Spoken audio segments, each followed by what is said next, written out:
We've been fighting the Civil War my entire life. I well know what this flag stands for. It's division and hate. It has only been politicized since the NAACP was almost out of business due to internal corruption in the early 1990s. That's the only reason there's any controversy over it.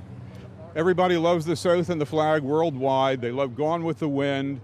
And so it's totally artificial, this whole conflict. I call it a non-traversy.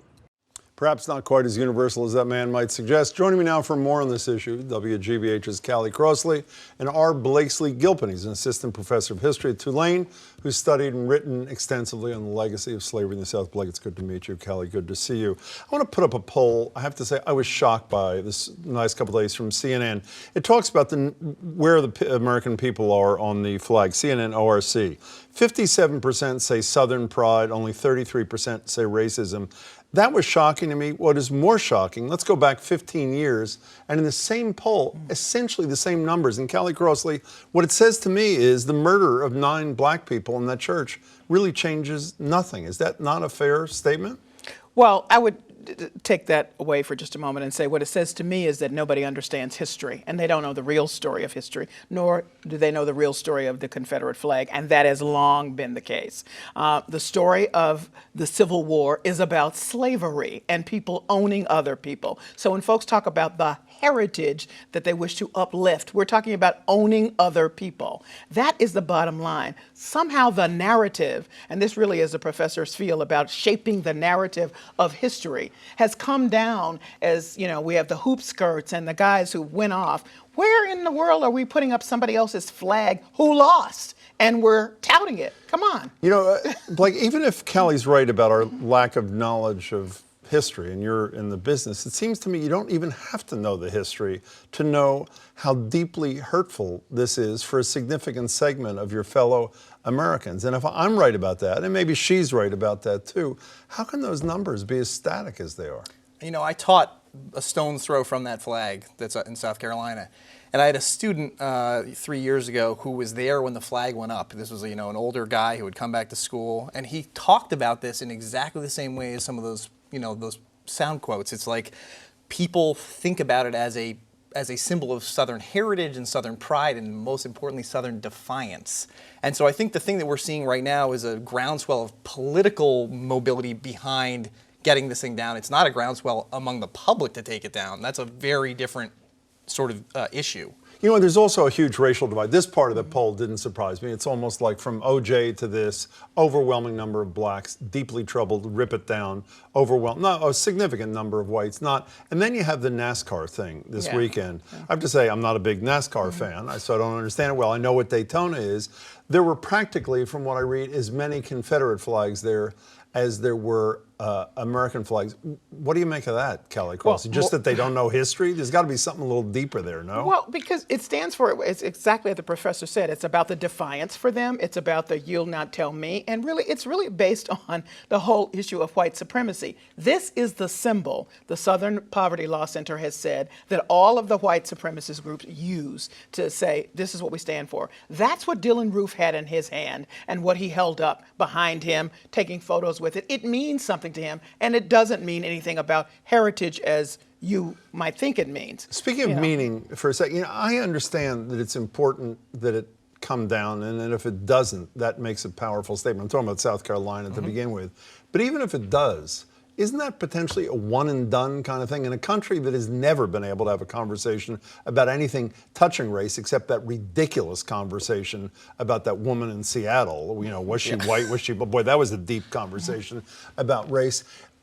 I'm right about that, isn't it? Yeah, I mean, this is a classic case of the flag is just the tip of the iceberg. I mean, it really is just, it is a symbol to many different people about many different things. But if we take it down, is that addressing any of the fundamental sort of core problems? You go to any town in the South, there is a statue of a Confederate soldier. And on that statue or on that monument is written, for the honorable cause that these heroic men died for. And as Callie pointed out, that cause was slavery. They were fighting not only to enslave human beings, to break up families and work people to death.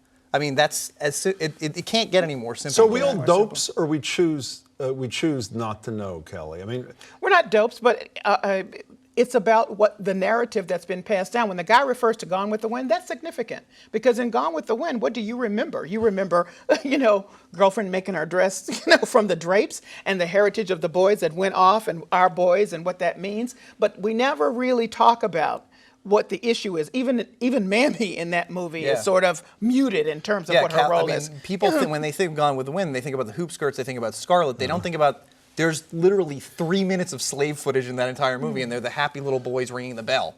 You don't know me, she does. She knows that I'm not only not a cup half full kind of guy, I'm a cup like 90% empty kind of guy. However, for a fleeting moment, and actually it's not fleeting, I still feel this way despite this discussion, when Barack Obama, I think, was the most raw and honest I've heard him in 6 years when delivering that eulogy a week ago Friday, I said to myself, if he can finally let it all go and not be worried, well, I'm a black president and I can't aggravate a lot of whites who helped elect, that may have been the spark that may allow something to change beyond a flag. Is that naive? I totally agree with that. I mean, it's foolish and it is naive to think we haven't come a long way and that taking that flag down wouldn't be an enormous step in the right direction. The problem is what Americans tend to do is pat themselves on the back before we've even finished doing the thing. So it's like the commentary in the last week has been, especially among people from my profession, in academics saying, well, we're reaching more people than we've ever reached before. And it's like, well, that doesn't address the fundamental, racist superstructure in America. But I'm asking, what Obama did that day, and I think most people felt it was as raw and honest as I did, does that provoke something more serious? And I'm not diminishing the importance of taking down the flag, but does that get us to the next step, or is this, again, we'll remember it as a great speech and then on to the next frivolous distraction? I think it's there for the moment, and I think it's there as a reference point, and can be looked upon as something that's significant. Here's what I think is interesting to me, and that speaks to where we are about maybe going forward and staying in the same place. The son of Strom Thurmond stood up and said in South Carolina, we got to take it down now. It's time for it to come down. Nobody mentions the fact that Strom Thurmond fathered black children. So this son has now a sister and a brother out there that are black. Hello? And all this time, you don't get it, Strom's son, until now, this moment, after 9 people have been killed. I just think it's very interesting. That part of the discussion we're not talking about. And maybe when we get to the point where we're talking about Strom's family, all of his family, in this moment, maybe that speech stays around and we're talking about some deeper issues. Fair enough, Callie Crossley. It's great to see you. Blake, pleasure to meet you. Thanks a lot. See you again soon.